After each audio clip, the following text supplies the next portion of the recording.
नमस्कार हमारे प्रिय दर्शकों।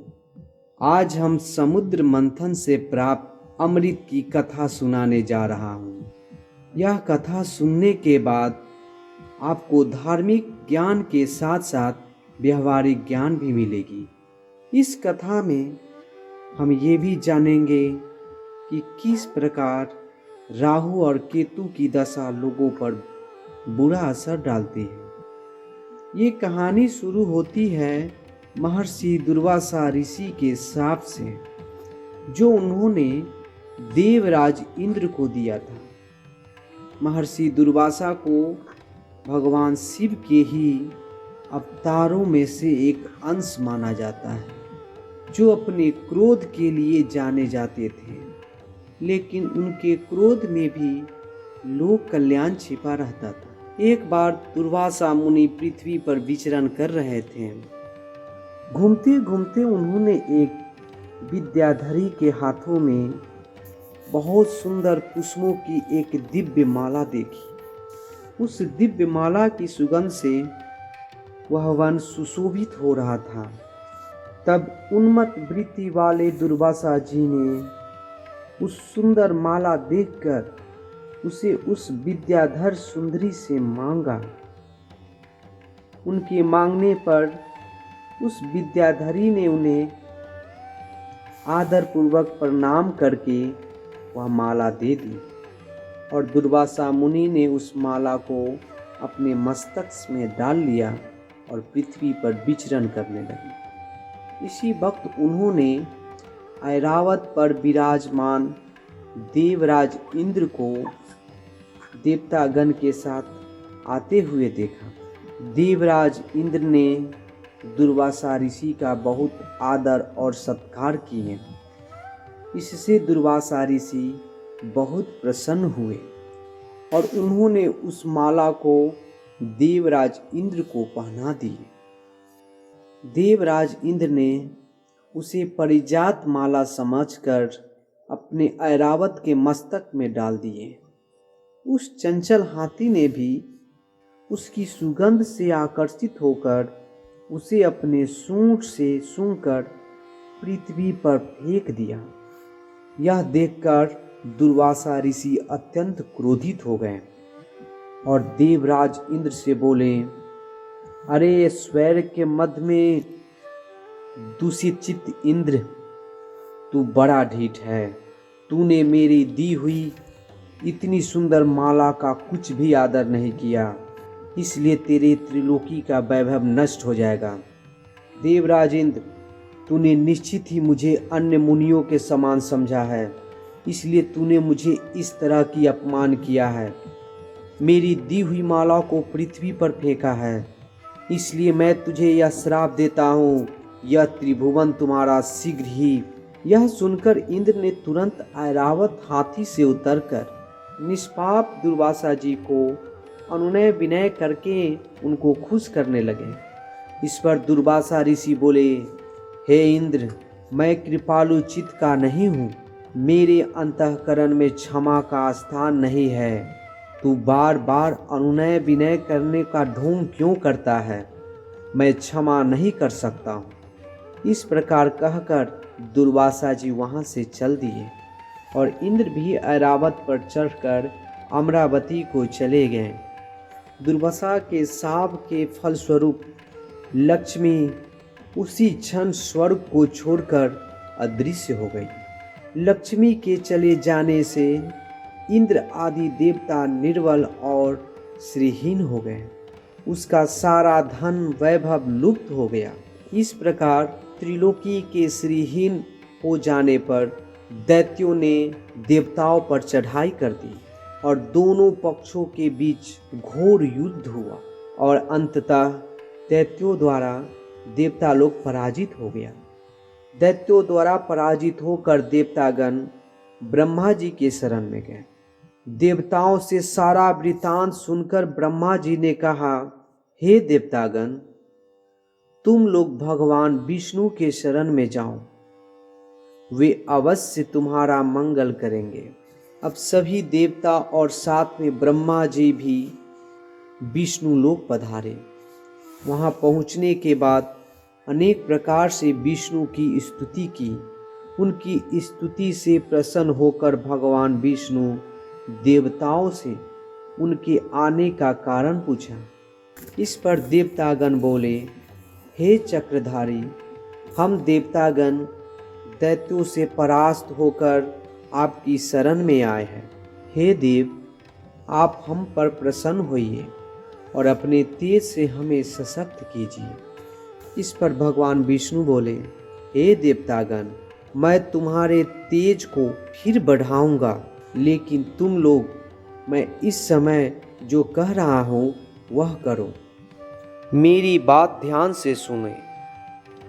दैत्यों पर इस समय काल की विशेष कृपा है, इसलिए जब तक आपके उत्कर्ष और दैत्यों के पतन का समय नहीं आता, तब तक आप उनसे संधि कर लीजिए, क्योंकि केवल यही आपके कल्याण का उपाय है।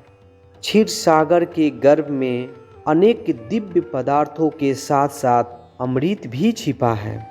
उसे पीने वाले के सामने मृत्यु भी पराजित हो जाती है। इसके लिए आपको समुद्र मंथन करना होगा। यह काम अत्यंत दुष्कर है, अतः इस कार्य में दैत्यों से भी सहायता आपको लेनी पड़ेगी। कूटनीति तो यही कहती है कि आवश्यकता पड़ने पर शत्रुओं को भी मित्र बना लेना चाहिए। तत्पश्चात अमृत पीकर अमर हो जाओ, तब दुष्ट दैत्य भी आपका अहित नहीं कर पाएंगे। वे जो भी शर्त रखें उन्हें स्वीकार कर लीजिए।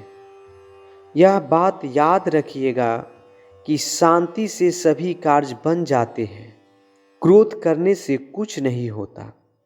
भगवान विष्णु के परामर्श के अनुसार इंद्रादि देवगण दैत्यराज बलि के पास संधि का प्रस्ताव लेकर गए और उन्हें अमृत के बारे में बताकर समुद्र मंथन के लिए तैयार कर लिए।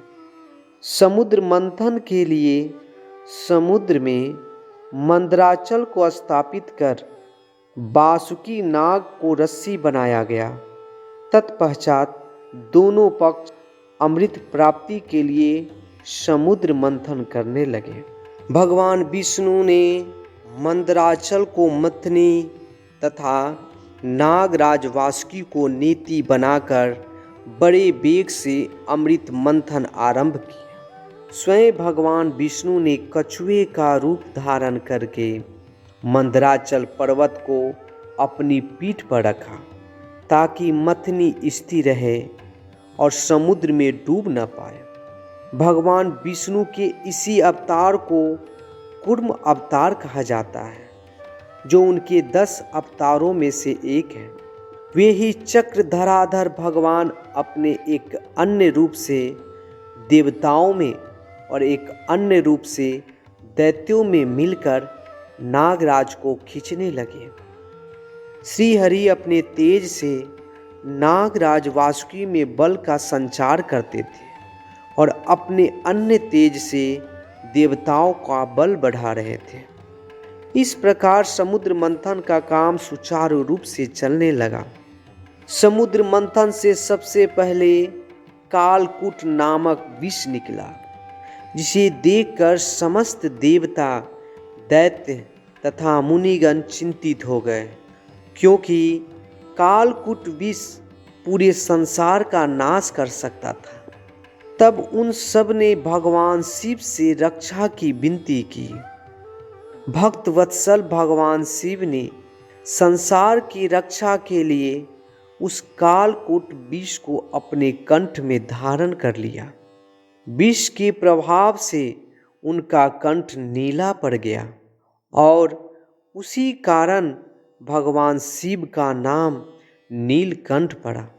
कहते हैं भगवान शिव द्वारा विष का पान करते समय उसकी कुछ बूंदें छलक कर पृथ्वी पर गिर पड़े थे, जिससे सर्प और अन्य विषैले जीव की उत्पत्ति हुई।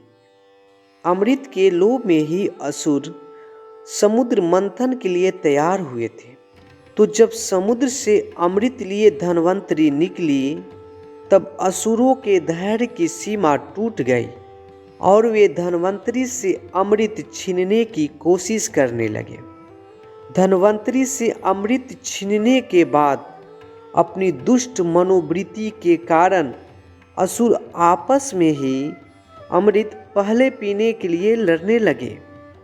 यह देखकर देवतागण ने भगवान विष्णु से अनुरोध किया।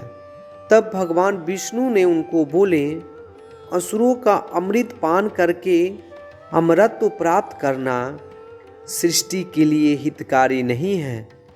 यह कहकर भगवान विष्णु ने मोहिनी रूप धारण किया। भगवान विष्णु की विश्वमोहिनी रूप को देखकर दैत्य तथा देवताओं की तो बात क्या, स्वयं ब्रह्मज्ञानी कामदेव को भस्म कर देने वाले भगवान शंकर भी मोहित होकर उनकी ओर बार बार देखने लगे। जब दैत्यों ने उन नवयौवना सुंदरी को अपनी ओर आते हुए देखा, तब वे अपना सारा झगड़ा भूल गया और उस सुंदरी की ओर कामासक्त होकर एकटक देखने लगे। वे दैत्य बोले, आओ सुभगे, तुम्हारा स्वागत है, हमें अपने सुंदर कर कमलों से अमृत पान कराओ। इस पर विश्वमोहिनी रूपी विष्णु ने कहा, हे देवताओं और दानवों, तुम दोनों ही महर्षि कश्यप जी के पुत्र हो, फिर भी परस्पर लड़ते हो। मैं तो स्वेच्छाचारिणी स्त्री हूँ। बुद्धिमान लोग ऐसी स्त्री पर कभी विश्वास नहीं करते, फिर तुम लोग कैसे मुझ पर विश्वास कर रहे हो? अच्छा यही है कि स्वयं सब मिलकर अमृत पान कर लो। विश्वमोहिनी के ऐसे नीति कुशल वचन सुनकर उन कामंद दैत्यों, दानवों और असुरों को उस पर और भी विश्वास हो गया। वे बोले, हे सुंदरी, हमें तुम पर पूर्ण विश्वास है। तुम जिस प्रकार अमृत बांटोगी, हम उसी प्रकार अमृत पान कर लेंगे। तुम ये घट लो और हम सभी में अमृत वितरण करो। विश्वमोहिनी ने अमृत घट लेकर इस प्रकार उन्होंने दो पंक्ति बनवाई, पहली दैत्यों की और दूसरी देवताओं की, और छल से अमृत सिर्फ देवताओं को ही पिलाने लगी। मोहिनी के इस आकर्षण में मोहित दैत्य इसे समझ नहीं पाए, पर राहु नामक दैत्य इस चाल को समझ गया और वेश बदलकर देवताओं की पंक्ति में बैठ गया और अमृत का पान कर लिया। वह अमृत उसके कंठ तक ही पहुंचा था कि देवताओं की कल्याण भावना से प्रेरित होकर चंद्रमा और सूर्य ने उसके भेद को प्रकट कर दिया। जैसे ही भगवान विष्णु को इस बात का पता चला, उन्होंने सुदर्शन चक्र से राहु का सिर धड़ से अलग कर दिया, पर अमृत पान के कारण राहुल के शरीर के दोनों ही भाग जीवित रह गए। सिर वाला भाग राहु और धड़ वाला भाग केतु कहलाया। ये दोनों छाया ग्रह हैं। ज्योतिष में इसका बहुत महत्व है और ये दोनों अन्य 9 ग्रहों पर विशेष प्रभाव डालता है। तभी से राहु के उस मुख ने चंद्रमा और सूर्य के साथ अटूट वैर निश्चित कर दिया। वो आज भी उन्हें पीड़ा पहुंचाता है। वे ही बैर के भाव के कारण सूर्य और चंद्रमा का ग्रहण कराते हैं। इस तरह देवताओं को अमृत पिलाकर भगवान विष्णु वहाँ से लोप हो गए। उनके लोप होते ही दैत्यों की मदहोशी समाप्त हो गई। वे अत्यंत क्रोधित हो गए और देवताओं पर प्रहार करने लगे। इस बार सभी देवराज अपनी शक्ति वापस पा चुके थे, अतः उन्होंने दैत्यों को परास्त कर अपना इंद्रलोक वापस प्राप्त कर लिए।